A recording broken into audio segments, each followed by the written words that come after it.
को सुनने और देखने के लिए सब्सक्राइब करना बिल्कुल मत भूलिएगा। चैनल अच्छी लगी तो लाइक का बटन दबाना बिल्कुल मत भूलिएगा। कमेंट बॉक्स में टाइप भी कर सकते हैं और हाँ, शेयर करना भी बिल्कुल मत भूलिएगा। पहले बोला था कि अगर लूटोगे, व्यापारी और बेटी की सुरक्षा में खतरा पैदा करोगे तो दूसरे चौराहे पे यमराज इंतजार कर रहा हो।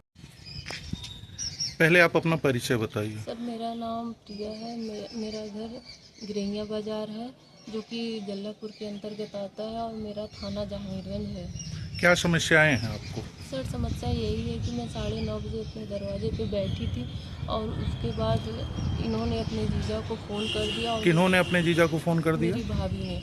और इनके जीजा आके मुझे ज़बरदस्त 2-3 झापड़ मारे थे, और मारने के बाद अंदर मेरे साथ बदतमीजी की। बदतमीजी करने के बाद जब मैं अंदर से लोगों को बुलाना चाहिए तो मेरी भाभी ने मेरा मुंह पकड़ लिया और मेरे भाई ने मेरे हाथ, लोगों ने मेरे कपड़े फाड़ दिए। कपड़े फाड़ने के बाद किसी तरह जब मैं मुंह छुड़ा, कौन लोगों ने कपड़े फाड़ दिए? विवेक थे और उनके साथ एक लोग और थे और एक थी। और वो यहाँ तक कि मुझे धमकी दी कि मैं तुम्हें कहीं का नहीं छोड़ूंगा, शादी करने के लायक भी नहीं छोड़ूंगा। और सर, जब मैं चिल्लाई तो अंदर आवाज़ हुई, और उसके बाद जब मैं बाहर भागी फिर अंदर से भी लोग मेरे आ गए। आने के बाद सर, भरी बाज़ार में हमको मारे हैं, इतना मारे हैं सर कि पूरा मेरी आँख की रोशनी डैमेज हुई है, मेरे कान का पर्दा फट गया है, CT स्कैन में आया है। और उसके बाद तब से रोज़ धमकी पे धमकी मिलती है। आप कौन हैं? मैं इसकी माँ हूँ। भैया, मैं दरवाजे पर छुड़ा रही थी, सारी बाजार इधर उधर से देख रही थी। इसके दबंगई के कारण कोई छुड़ाने तक नहीं आया। हमारी बेटी को इतना मारा, कान का पर्दा फट गया, आँख एकदम काली हो गई, खून जम गया, लेकिन मेरा कोई वहाँ इलाज भी नहीं हुआ। क्या आप इसकी शिकायत प्रशासन से की? किए हैं सर, किए हैं। प्रशासन ने क्या मदद की आपकी? मदद किया नहीं, कर रहा है, ठीक है, लेकिन 151 में छूट गया है। इन लोगों को कोई फर्क नहीं है और धमकियाँ बराबर चलती रहती है सर। क्या धमकी देते हैं? कहती हैं एक फ़ोन करेंगे अभी 50 लोग आ कहती है मैं एक फ़ोन पे 50 लोगों को बुलवा दूंगी और मैं तुम लोगों को बोलती हैं। और देख। सबके पास लाइसेंसी बंदूक है, और लोग उसको जाके पहले थाने में FIR देंगे कि हमारी बंदूक खो गई है, और उसके बाद आके उसी बंदूक से गोली मारेंगे। कौन कहता है? यही है, ये भी कहती हैं, इनके जीजा भी कहते हैं। अच्छा, इनके जीजा का क्या नाम है? विवेक त्रिपाठी।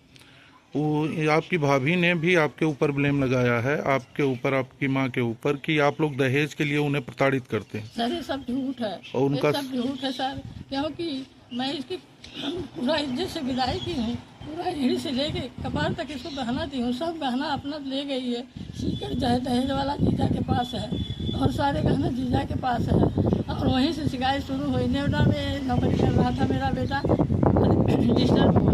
इसके बाद हम लोग गए वहाँ, 7,500 रुपया किराया इसका भरे हैं। ये भाग गई मेरे बेटे को छोड़ के भाग गई। फिर हम अपने बेटे को लेके आए हैं सहादरा हॉस्पिटल में, हमने इलाज कराया है।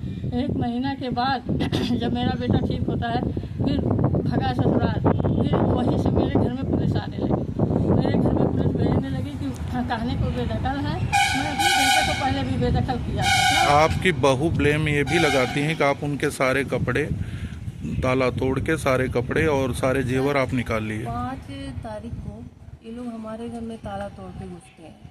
कौन तोड़ रहा था? यही विवेक ने तोड़वाया है। और मेरा बेटा, मेरा बहू हथौड़ी से ताला तोड़ दिया। हम लोग दिल्ली थे और सारा सामान निकाल लिया है, अपना कोढ़ा कब्जा निकाल। अगर मैं घर पे होती, एक भी कब्जा इसका टूटा होता तो मैं इसकी जिम्मेदार होती। सर, मेरी बेटी का खुद ओरिजिनल मार्कशीट, लैपटॉप सब कुछ गायब है। हमारी छोटी बहू का जो 1-2 था वो भी ये निकाल ली। पुलिस आई, 112 पुलिस आई, तब हम लोग अंदर हले। पुलिस ने देखा, हमने कहा ये ताला हमारा नहीं है। तब इसके बाद पुलिस ने दूसरी ताला मरवा के फिर हम थाने गए, ये लोग नहीं गए। इसके बाद पुलिस आई है, ताला काटी है। जब हम देखे हैं उसमें कुछ भी नहीं था। हमारा 6,000 तो नकद और सारे पैसे थे, सब कुछ ही पहले ही निकाल ली। लेकिन फिर भी हम लोग रहने लगे कि चलो परिवार का मैटर है। अब सर यही है कि ये दहेज एक्ट लगाने वाली थी, लेकिन मेरा बेटा इसी के पक्ष में है, इसलिए लगाएगी कैसे, क्योंकि दहेज तो पति के ऊपर ही होता है। ये झूठा इल्ज़ाम लगा रही है और हम लोगों को फंसा रही है यही घर में रह के। और सारी मैसेज भेजती है जीजा के पास कि आज मेरे घर में ये नंद बोली, ये सास बोली। इसी को लेके जीजा पी के आ जाता है 2-4 लोगों। किसका जीजा? मेरी बहू का, ममता का।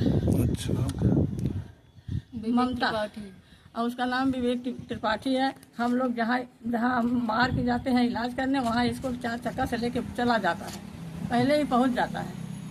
अच्छा, आपको मतलब प्रताड़ित कर रहे हैं? बहुत प्रताड़ित कर रहा है। एक बार हम लोग घर में सोए थे और झूठे झूठे बुला ली, जीजा को गेट खोल के अंदर हला दी। सर रात में घुस के इसके जीजा ने मारा। देखिए मेरी पलक फट गई है और मेरे आदमी बेहोश हो गए। मेरा एक छोटा सा बच्चा मेरे साथ था, वही फ़ोन किया तो मेरी बेटी दिल्ली थी, दिल्ली से वहाँ फ़ोन लगाई दिल्ली पुलिस पे, फिर वहाँ से फ़ोन आया यहाँ यूपी पुलिस पे, फिर मुझे एम्बुलेंस में पुलिस ने बैठाया और तब तक एक 4 चक्का से मेरी बहू को लेके आ गया। और मेरी दूसरी बेटी मौके पे पुलिस थी और उनको वहाँ होने के बावजूद भी पुलिस ने उनको गिरफ्तार नहीं की और ये हंसने लगा क्योंकि बड़ी बेटी मेरा। आप प्रशासन से क्या चाह रहे हैं? सारा मैं बता रही हूँ उनको सर। गिरफ्तारी चाहिए। गिरफ्तारी? सर खुलेआम गुंडागर्दी कर रहे हैं। गुंडागर्दी क्यों कर रहा है? मेरा बेटा हिस्सा मुझे देना है, दूंगा मैं। एक कौन होता है एक तीसरा, क्यों हम लोगों को मार रहा? मार के हिस्सा लेगा सर, मार के। हम कैसे इसी घर में रह रही है, इसी घर में से सारा मैसेज भेजती रहती है। जीजा को कैसे पता था कि हम बाहर बैठे हैं? जीजा तो वहाँ था, जीजा को पता कैसे था? वो कैसे आ जाता है?